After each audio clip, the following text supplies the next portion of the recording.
Frankenstein, or the Modern Prometheus, by Mary Wollstonecraft Shelley. The Letters. Letter 1.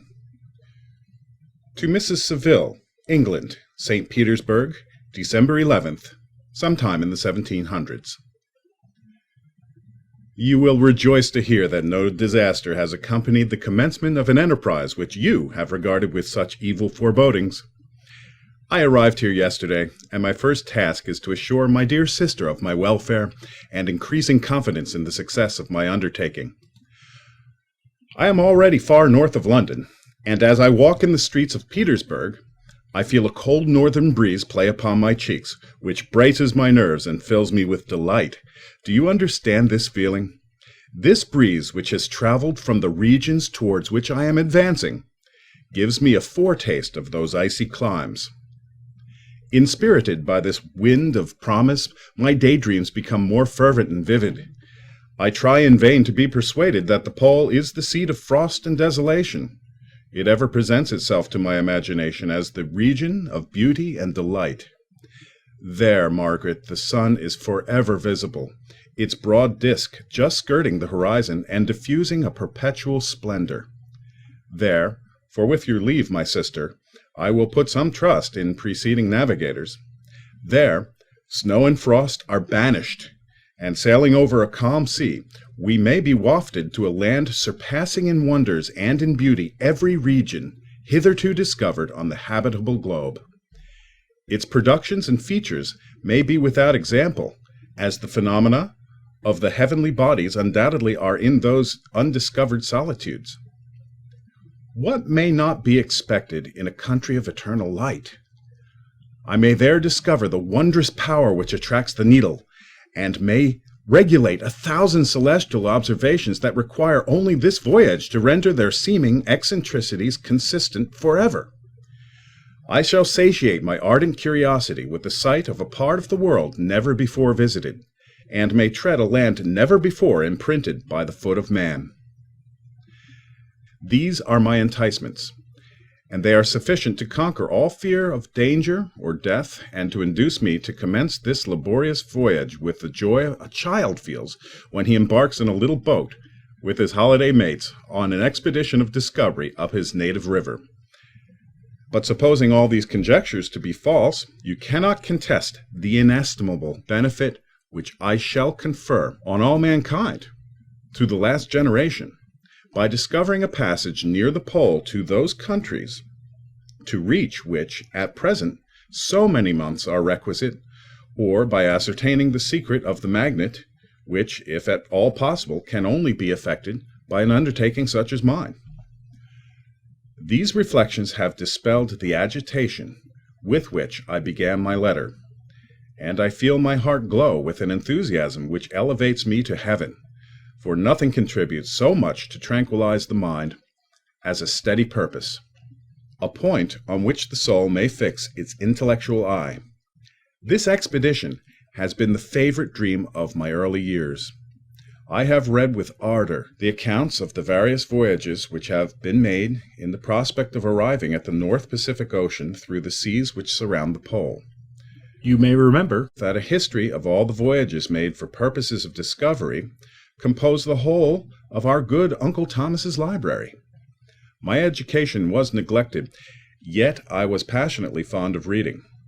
These volumes were my study day and night, and my familiarity with them increased that regret which I had felt as a child on learning that my father's dying injunction had forbidden my uncle to allow me to embark in a seafaring life.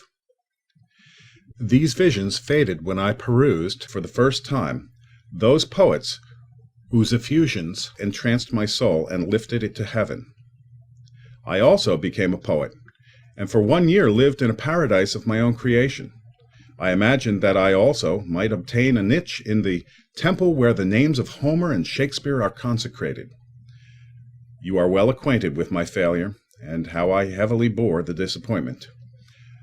But just at that time I inherited the fortune of my cousin, and my thoughts were turned into the channel of their earlier bent. 6 years have passed since I resolved on my present undertaking. I can even now remember the hour from which I dedicated myself to this great enterprise. I commenced by inuring my body to hardship. I accompanied the whale fishers on several expeditions to the North Sea. I voluntarily endured cold, famine, thirst, and want of sleep. I often worked harder than the common sailors during the day, and devoted my nights to the study of mathematics, the theory of medicine, and those branches of physical science from which a naval adventurer might derive the greatest practical advantage. Twice I actually hired myself as an undermate in a Greenland whaler, and acquitted myself to admiration. I must own I felt a little proud when my captain offered me the second dignity in the vessel, and entreated me to remain with the greatest earnestness, so valuable did he consider my services. And now, dear Margaret, do I not deserve to accomplish some great purpose? My life might have been passed in ease and luxury, but I preferred glory to every enticement that wealth placed in my path. Oh, that some encouraging voice would answer in the affirmative. My courage and my resolution is firm, but my hopes fluctuate, and my spirits are often depressed. I am about to proceed on a long and difficult voyage, the emergencies of which will demand all my fortitude. I am required not only to raise the spirits of others, but sometimes to sustain my own, when theirs are failing. This is the most favorable period for traveling in Russia. They fly quickly over the snow in their sledges. The motion is pleasant, and, in my opinion, far more agreeable than that of an English stagecoach. The cold is not excessive, if you are wrapped in furs, a dress which I have already adopted, for there is a great difference between walking the deck and remaining seated motionless for hours, when no exercise prevents the blood from actually freezing in your veins. I have no ambition to lose my life on that post road between St. Petersburg and Archangel. I shall depart for the latter town in a fortnight or 3 weeks, and my intention is to hire a ship there, which can easily be done by paying the insurance for the owner, and to engage as many sailors as I think necessary among those who are accustomed to the whale fishing. I do not intend to sail until the month of June. And when shall I return? Ah, dear sister, how can I answer this question? If I succeed, many, many months, perhaps years, will pass before you and I may meet. If I fail, you will see me again soon, or never. Farewell, my dear, excellent Margaret. Heaven shower down blessings on you, and save me, that I may again and again testify my gratitude for all your love and kindness. Your affectionate brother, R. Walton. Letter 2. To Mrs. Saville, England. Archangel, 28th March, sometime in the 1700s.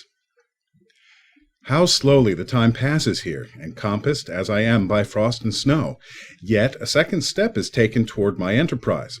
I have hired a vessel, and am occupied in collecting my sailors. Those whom I have already engaged appear to be men on whom I can depend, and are certainly possessed of dauntless courage. But I have one want, which I have never yet been able to satisfy, and the absence of the object of which I now feel as a most severe evil. I have no friend, Margaret.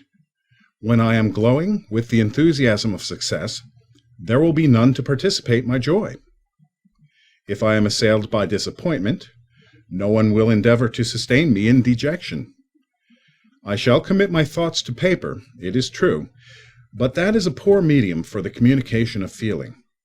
I desire the company of a man who could sympathize with me, whose eyes would reply to mine. You may deem me romantic, my dear sister, but I bitterly feel the want of a friend. I have no one near me, gentle yet courageous, possessed of a cultivated as well as of a capacious mind, whose tastes are like my own, to approve or amend my plans. How would such a friend repair the faults of your poor brother? I am too ardent in execution and too impatient of difficulties. But it is a still greater evil to me that I am self-educated. For the first 14 years of my life I ran wild on a common, and read nothing but our Uncle Thomas's books of voyages. At that age I became acquainted with the celebrated poets of our own country, but it was only when it had ceased to be in my power to derive its most important benefits from such a conviction that I perceived the necessity of becoming acquainted with more languages than that of my native country. Now I am 28, and in reality more illiterate than many schoolboys of 15. It is true that I have thought more, and my daydreams are more extended and magnificent, but they want, as the painters call it, keeping, and I greatly need a friend who would have sense enough not to despise me as a romantic, and affection enough for me to endeavor to regulate my mind. Well, these are useless complaints. I shall surely find no friend on the wide ocean, nor even here an archangel among merchants and seamen. Yet some feelings, unallied to the dross of human nature, beat even in these rugged bosoms. My lieutenant, for instance, is a man of wonderful courage and enterprise. He is madly desirous of glory, or rather, to word my phrase more characteristically, of advancement in his profession. He is an Englishman, and in the midst of national and professional prejudices, unsoftened by cultivation, retains some of the noblest endowments of humanity. I first became acquainted with him on board a whale vessel. Finding that he was unemployed in this city, I easily engaged him to assist in my enterprise.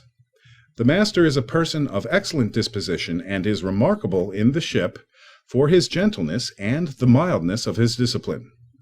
This circumstance, added to his well-known integrity and dauntless courage, made me very desirous to engage him.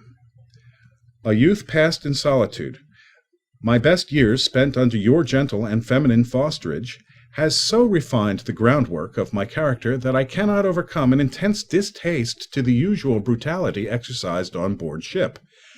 I have never believed it to be necessary, and when I heard of a mariner, equally noted for his kindliness of heart and the respect and obedience paid to him by his crew, I felt myself peculiarly fortunate in being able to secure his services. I heard of him first in rather a romantic manner, from a lady who owes to him the happiness of her life. This, briefly, is his story. Some years ago he loved a young Russian lady of moderate fortune, and having amassed a considerable sum in prize money, the father of the girl consented to the match.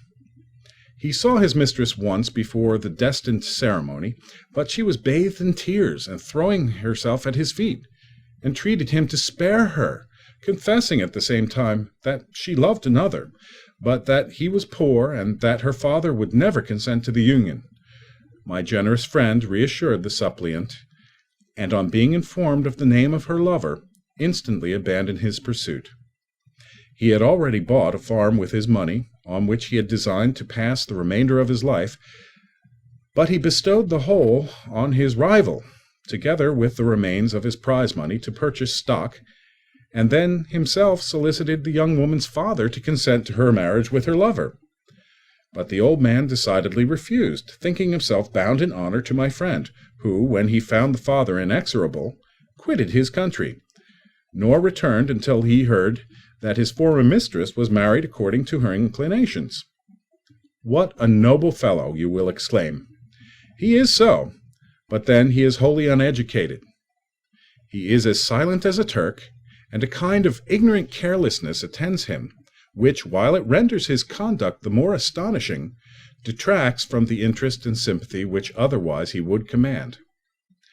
Yet do not suppose, because I complain a little, or because I can conceive a consolation for my toils, which I may never know, that I am wavering in my resolutions. Those are as fixed as fate, and my voyage is only now delayed until the weather shall permit my embarkation. The winter has been dreadfully severe, but the spring promises well, and it is considered as a remarkably early season, so that perhaps I may sail sooner than I expected. I shall do nothing rashly. You know me sufficiently to confide in my prudence and considerateness whenever the safety of others is committed to my care. I cannot describe to you my sensations on the near prospect of my undertaking. It is impossible to communicate to you a conception of the trembling sensation, half pleasurable and half fearful, with which I am preparing to depart.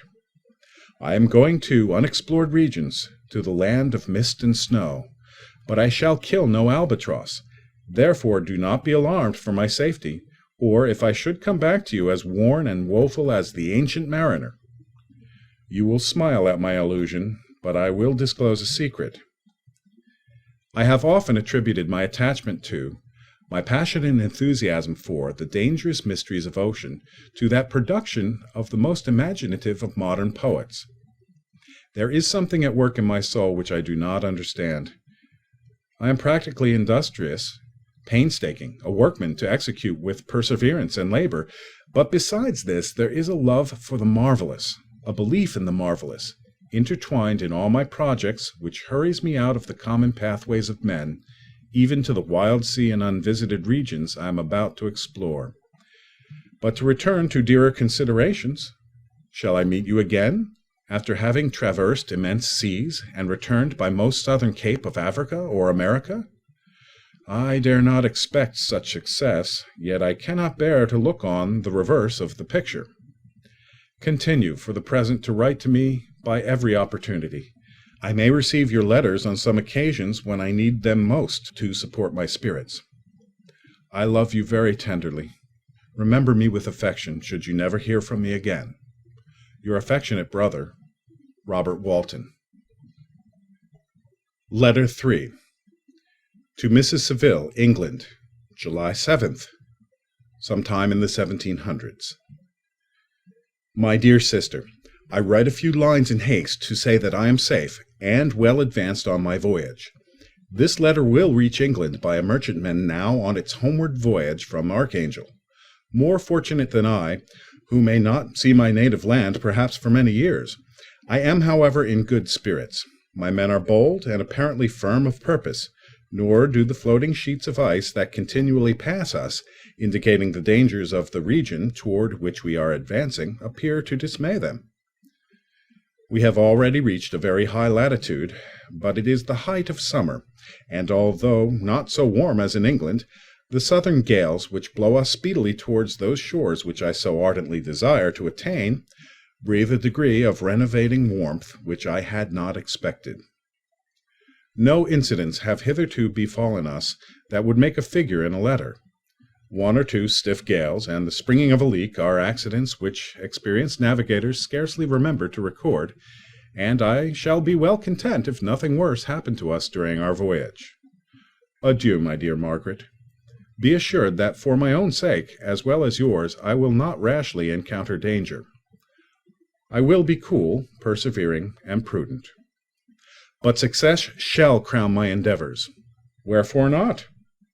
Thus far I have gone, tracing a secure way over the pathless seas, the very stars themselves being witnesses and testimonies of my triumph. Why not still proceed over the untamed yet obedient element? What can stop the determined heart and resolved will of man? My swelling heart involuntarily pours itself out thus. But I must finish. Heaven bless my beloved sister, R.W. Letter 4. To Mrs. Saville, England, August 5th, sometime in the 1700s. So strange an accident has happened to us that I cannot forbear recording it, although it is very probable that you will see me before these papers can come into your possession. Last Monday, July 31st, we were nearly surrounded by ice, which closed in the ship on all sides, scarcely leaving the sea-room in which she floated. Our situation was somewhat dangerous, especially as we were compassed round by a very thick fog. We accordingly lay to, hoping that some change would take place in the atmosphere and weather. About 2 o'clock the mist cleared away, and we beheld, stretched out in every direction, vast and irregular plains of ice, which seemed to have no end. Some of my comrades groaned, and my own mind began to grow watchful with anxious thoughts, when a strange sight suddenly attracted our attention and diverted our solicitude from our situation. We perceived a low carriage, fixed on a sledge and drawn by dogs, pass on towards the north, at the distance of half a mile. A being which had the shape of a man, but apparently of gigantic stature, sat in the sledge and guided the dogs.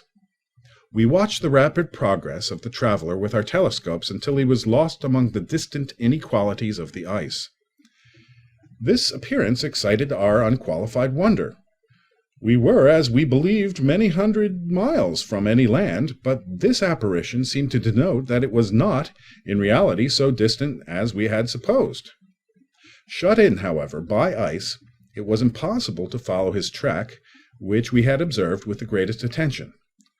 About 2 hours after this occurrence we heard the ground sea, and before night the ice broke and freed our ship.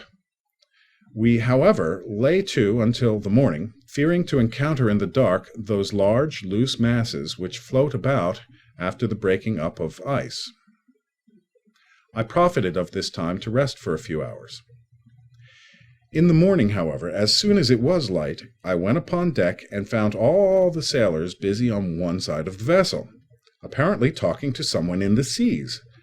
It was, in fact, a sledge, like that which we had seen before, which had drifted towards us in the night on a large fragment of ice. Only one dog remained alive, but there was a human being within it whom the sailors were persuading to enter the vessel. He was not, as the other travelers seemed to be, a savage inhabitant of some undiscovered island, but a European. When I appeared on deck, the master said, "Here is our captain, and he will not allow you to perish on the open sea." On perceiving me, the stranger addressed me in English, although with a foreign accent. "Before I come on board your vessel," said he, "will you have the kindness to inform me whither you are bound?" You may conceive my astonishment on hearing such a question addressed to me from a man on the brink of destruction, and to whom I should have supposed that my vessel would have been a resource which he would not have exchanged for the most precious wealth the earth can afford. I replied, however, that we were on a voyage of discovery toward the northern pole. Upon hearing this, he appeared satisfied and consented to come on board. Good God, Margaret, if you had seen the man who thus capitulated for his safety, your surprise would have been boundless. His limbs were nearly frozen, and his body dreadfully emaciated by fatigue and suffering. I never saw a man in so wretched a condition. We attempted to carry him into the cabin, but as soon as he had quitted the fresh air he fainted.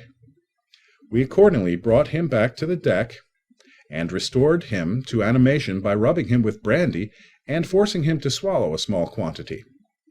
As soon as he showed signs of life, we wrapped him up in blankets, and placed him near the chimney of the kitchen stove. By slow degrees he recovered, and ate a little soup, which restored him wonderfully. 2 days passed in this manner before he was able to speak, and I often feared that his sufferings had deprived him of understanding. When he had in some measure recovered, I removed him to my own cabin, and attended on him as much as my duty would permit. I never saw a more interesting creature.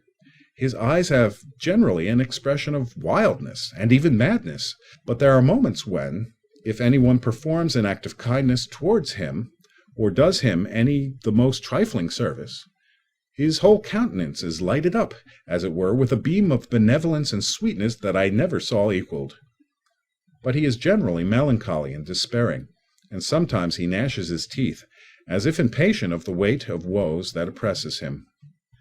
When my guest was a little recovered, I had great trouble to keep off the men who wished to ask him 1,000 questions, but I would not allow him to be tormented by their idle curiosity, in a state of body and mind whose restoration evidently depended upon entire repose. Once, however, the lieutenant asked why he had come so far upon the ice in so strange a vehicle. His countenance instantly assumed an aspect of the deepest gloom, and he replied, "To seek one who fled from me." "And did the man whom you pursued travel in the same fashion?" "Yes." "Then I fancy we have seen him, for the day before we picked you up we saw some dogs drawing a sledge with a man in it across the ice." This aroused the stranger's attention, and he asked a multitude of questions concerning the route which the demon, as he called him, had pursued. Soon after, when he was alone with me, he said, "I have doubtless excited your curiosity, as well as that of these good people. but you are too considerate to make inquiries. Certainly, it would indeed be very impertinent and inhuman in me to trouble you with any inquisitiveness of mine. And yet you rescued me from a strange and perilous situation. You have benevolently restored me to life. Soon after this he inquired if I thought that the breaking up of the ice had destroyed the other sledge. I replied that I could not answer with any degree of certainty, for the ice had not broken until near midnight, and the traveler might have arrived at a place of safety before that time, but of this I could not judge. From this time a new spirit of life animated the decaying frame of the stranger. He manifested the greatest eagerness to be upon deck to watch for the sledge, which had before appeared. But I have persuaded him to remain in the cabin, for he is far too weak to sustain the rawness of the atmosphere. I have promised that someone should watch for him, and give him instant notice if any new object should appear in sight. Such is my journal of what relates to this strange occurrence up to the present day. The stranger has gradually improved in health, but is very silent, and appears uneasy when anyone except myself enters his cabin. Yet his manners are so conciliating and gentle that the sailors are all interested in him, although they have had very little communication with him. For my own part, I begin to love him as a brother, and his constant and deep grief fills me with sympathy and compassion. He must have been a noble creature in his better days, being even now in wreck so attractive and amiable. I said in one of my letters, my dear Margaret, that I should find no friend on the wide ocean. Yet I have found a man who, before his spirit had been broken by misery, I should have been happy to have possessed as the brother of my heart. I shall continue my journal concerning the stranger at intervals, should I have any fresh incidents to record. August 13th, sometime in the 1700s. My affection for my guest increases every day. He excites at once my admiration and my pity to an astonishing degree. How can I see so noble a creature destroyed by misery without feeling the most poignant grief? He is so gentle, yet so wise. His mind is so cultivated, and when he speaks, although his words are culled with the choicest art, yet they flow with rapidity and unparalleled eloquence. He is now much recovered from his illness, and is continually on the deck, apparently watching for the sledge that preceded his own. Yet, although unhappy, he is not so utterly occupied by his own misery, but that he interests himself deeply in the projects of others. He has frequently conversed with me on mine, which I have communicated to him without disguise. He entered attentively into all my arguments in favor of my eventual success, and into every minute detail of the measures I had taken to secure it. I was easily led by the sympathy which he evinced to use the language of my heart, to give utterance to the burning ardor of my soul, and to say, with all the fervor that warmed me, how gladly I would sacrifice my fortune, my existence, my every hope, to the furtherance of my enterprise. One man's life or death were but a small price to pay for the acquirement of the knowledge which I sought, for the dominion I should acquire and transmit over the elemental foes of our race. As I spoke, a dark gloom spread over my listener's countenance. At first, I perceived that he tried to suppress his emotion. He placed his hands before his eyes, and my voice quivered and failed me as I beheld tears trickle fast from beneath his fingers. A groan burst from his heaving breast. I paused. At length he spoke in broken accents. "Unhappy man, do you share my madness? Have you drunk also of the intoxicating draught? Hear me, let me reveal my tale, and you will dash the cup from your lips." Such words, you may imagine, strongly excited my curiosity. But the paroxysm of grief that had seized the stranger overcame his weakened powers, and many hours of repose and tranquil conversation were necessary to restore his composure. Having conquered the violence of his feelings, he appeared to despise himself for being the slave of passion, and quelling the dark tyranny of despair, He led me again to converse concerning myself personally. He asked me the history of my earlier years. The tale was quickly told, but it awakened various trains of reflection. I spoke of my desire of finding a friend, of my thirst for a more intimate sympathy with a fellow mind than had ever fallen to my lot, and expressed my conviction that a man could boast of little happiness who did not enjoy this blessing. "I agree with you," replied the stranger. "We are unfashioned creatures, but half made up, if one wiser, better, dearer than ourselves. Such a friend ought to be. Do not lend his aid to perfectionate our weak and faulty natures. I once had a friend, the most noble of human creatures, and am entitled, therefore, to judge respecting friendship. You have hope, and the world before you, and have no cause for despair. But I have lost everything, and cannot begin life anew." As he said this, his countenance became expressive of a calm, settled grief that touched me to the heart. But he was silent, and presently retired to his cabin. Even broken in spirit as he is, no one can feel more deeply than he does the beauties of nature.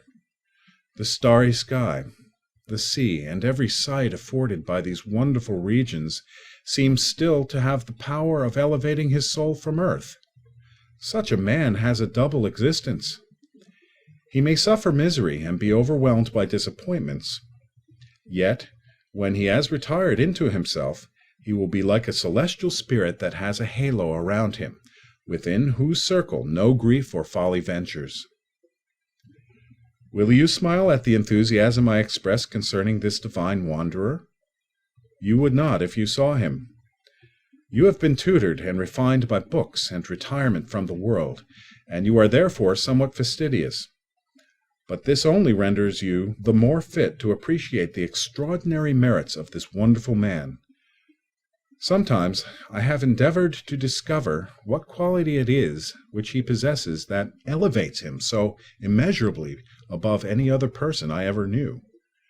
I believe it to be an intuitive discernment, a quick but never failing power of judgment, a penetration into the causes of things, unequaled for clearness and precision. Add to this a facility of expression and a voice whose varied intonations are soul-subduing music. August 19th, sometime in the 1700s. Yesterday the stranger said to me, "You may easily perceive, Captain Walton, that I have suffered great and unparalleled misfortunes. I had determined at one time that the memory of these evils should die with me, but you have won me to alter my determination. You seek for knowledge and wisdom, as I once did, and I ardently hope that the gratification of your wishes may not be a serpent to sting you, as mine has been. I do not know that the relation of my disasters will be useful to you, yet when I reflect that you are pursuing the same course, exposing yourself to the same dangers which have rendered me what I am, I imagine that you may deduce an apt moral from my tale, one that may direct you, if you succeed in your undertaking, and console you in case of failure. Prepare to hear of occurrences which are usually deemed marvelous. Were we among the tamer scenes of nature, I might fear to encounter your unbelief, perhaps your ridicule. But many things will appear possible in these wild and mysterious regions which would provoke the laughter of those unacquainted with the ever-varied powers of nature. Nor can I doubt but that my tale conveys in its series internal evidence of the truth of the events of which it is composed. You may easily imagine that I was much gratified by the offered communication, yet I could not endure that he should renew his grief by a recital of his misfortunes. I felt the greatest eagerness to hear the promised narrative, partly from curiosity, and partly from a strong desire to ameliorate his fate if it were in my power. I expressed these feelings in my answer. "I thank you," he replied, "for your sympathy, but it is useless. My fate is nearly fulfilled. I wait but for one event, and then I shall repose in peace. I understand your feeling, continued he, perceiving that I wished to interrupt him, but you are mistaken, my friend, if thus you will allow me to name you. Nothing can alter my destiny. Listen to my history, and you will perceive how irrevocably it is determined. He then told me that he would commence his narrative the next day, when I should be at leisure. This promise drew from me the warmest thanks. I have resolved every night, when I am not imperatively occupied by my duties, to record, as nearly as possible in his own words, what he has related during the day. If I should be engaged, I will at least make notes. This manuscript will doubtless afford you the greatest pleasure, but to me, who know him, and who hear it from his own lips, with what interest and sympathy shall I read it in some future day? Even now, as I commence my task, his full-toned voice swells in my ears. His lustrous eyes dwell on me with all their melancholy sweetness. I see his thin hand raised in animation, while the lineaments of his face are irradiated by the soul within. Strange and harrowing must be his story. Frightful the storm which embraced the gallant vessel on its course and wrecked it thus. End of the letters.